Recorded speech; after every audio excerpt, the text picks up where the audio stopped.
Hello YouTube and fellow Star Wars collectors! On this episode of Toys Are the Way, we will be taking a look at the latest wave of vintage collection figures.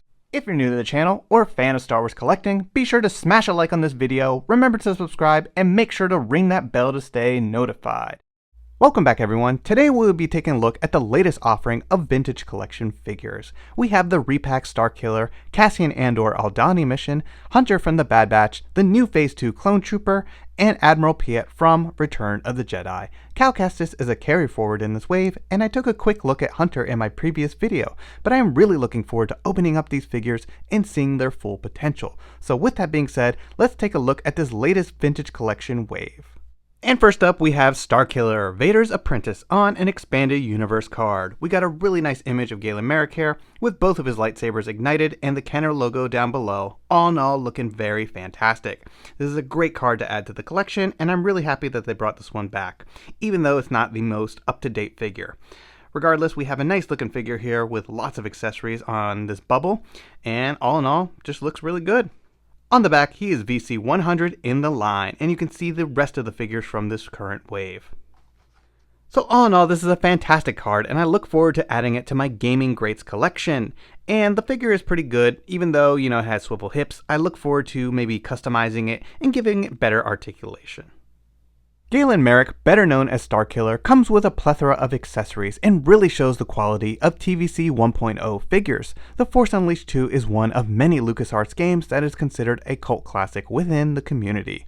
This vintage collection figure allows fans to recreate two of the characters' costumes from the game, which is fantastic. Unfortunately, due to the outdated swivel hips, Vader's secret apprentice is severely limited in his range of motion and cannot mimic the dynamic fighting stances seen within the game.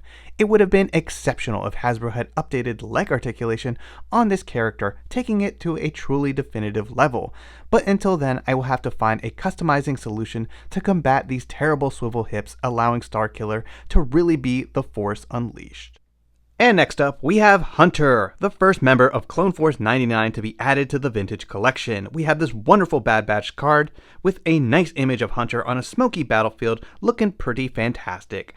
I think this might be an image from the first episode of the season where, he saves Depa Billaba and young Caleb Dume, but I'm not sure. Regardless, it looks really nice and looks even better with this bright lime green color. I think that just looks really nice and helps the figure pop, which good looking figure, lots of accessories, and just all in all, a very strong start to our Bad Batch collection. On the back, he's VC 268 in the line. So I'm very excited to finally have a member of Clone Force 99 in the vintage collection. Hasbro really needs to step their game up and get us the rest of the Bad Batch in the line promptly, because just having Hunter will not be enough. Hopefully we see Crosshair so that we have somebody to pair this figure up against, but like I said, we really got to get the rest of the Bad Batch into the vintage collection. So come on Hasbro, hurry up and let's make that happen.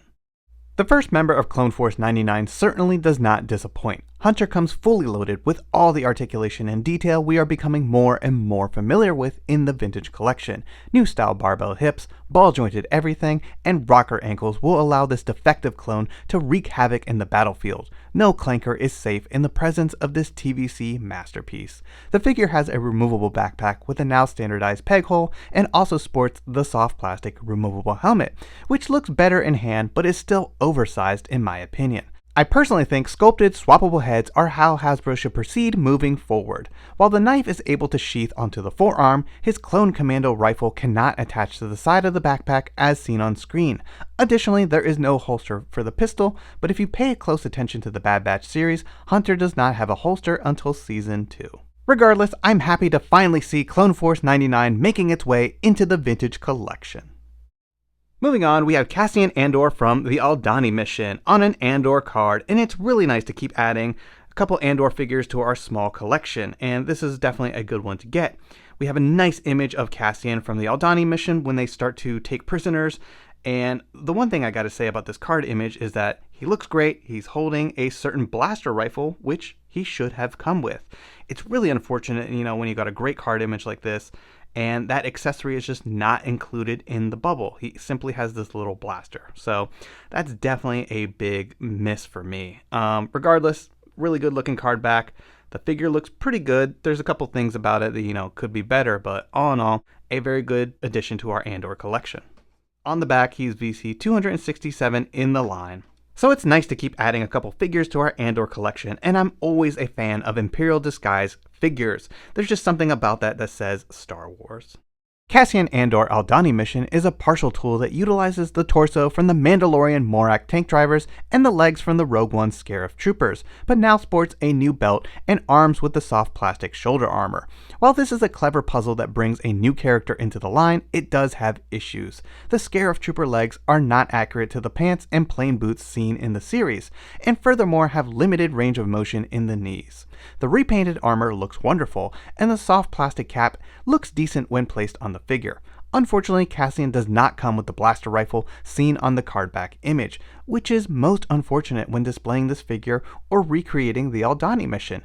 It would have been ideal if Hasbro had included the proper weapon for this figure and went the extra mile to sculpt the correct legs as well. Moving on, we have another figure from Andor, and it is the Phase 2 Clone Trooper. We have a nice image of the clone marching through the streets of Ferrix, looking pretty good in that live action series. All in all, I think this is a strong card back, and you just can't go wrong with Trooper cards. Additionally, we have this nice updated Clone Trooper, which looks pretty good in this bubble, with several accessories, and just all in all, a very strong card back.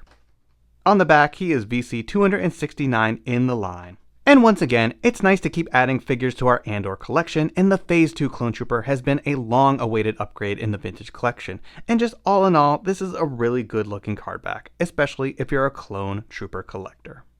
An updated Clone Trooper has been a must-have for many fans within the community, and with the recent live-action appearances of this character, Hasbro has delivered a new, fully articulated Phase 2 Clone Trooper.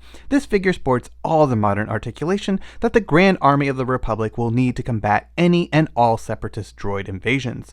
New-style barbell hips, ball-jointed everything, and rocker ankles will allow the Phase 2 Clone Trooper to achieve a variety of action poses. The figure sports the new soft plastic shoulder armor that will allow for excellent range of motion, as well as the soft plastic removable helmet and clone portrait. While some fans may enjoy the benefits of a removable helmet, I once again would like to see Hasbro use swappable heads in the future. While the new Phase 2 helmet is not terrible, it's also not great, especially when compared to previous releases. The eyes are simply way too small, and overall the sculpt lacks detail, which is unfortunate given how wonderfully articulated this figure is. The Phase 1 helmet looks excellent when placed on this new body, but I would really like to see Hasbro sculpt better helmets moving forward.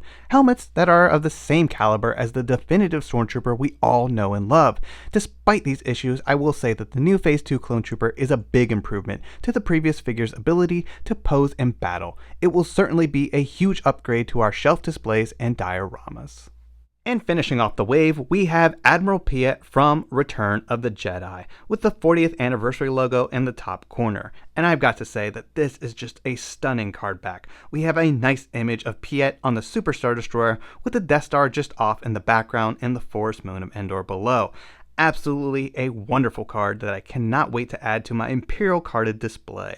Additionally, we have this wonderful new Imperial officer sculpt that we've been wanting in the vintage collection for quite some time, so all in all, this is just such a good addition to our collection.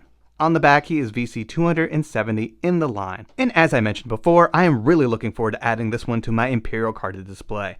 If I had to choose between my favorite card backs, definitely this one and Hunter, and it's a toss-up between these two. They're both really good, but I think I would still have to go with Piett.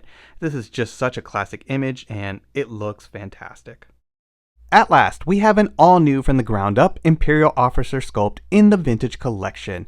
Admiral Piett will no doubt be the first of many high-ranking Imperials that will be added to our collections and displays. This Imperial officer comes with a blaster pistol and soft plastic removable cap that looks better in hand, but still could be a tad smaller. Once again, we have a fully articulated 1/18 scale figure that sports all the modern advancements that will allow for a number of different poses. The sculpting on the pants has been designed to flow effortlessly with the new style barbell hips and rocker ankles, empowering Piett to achieve a respectful kneeling position with ease. While Admiral Piett may not have been on the front lines during the original trilogy, it's nice to have the ability to display this figure in a dynamic setting or action pose. Furthermore, this premium articulation can easily pull off a sitting position, which is essential for future Imperial officers.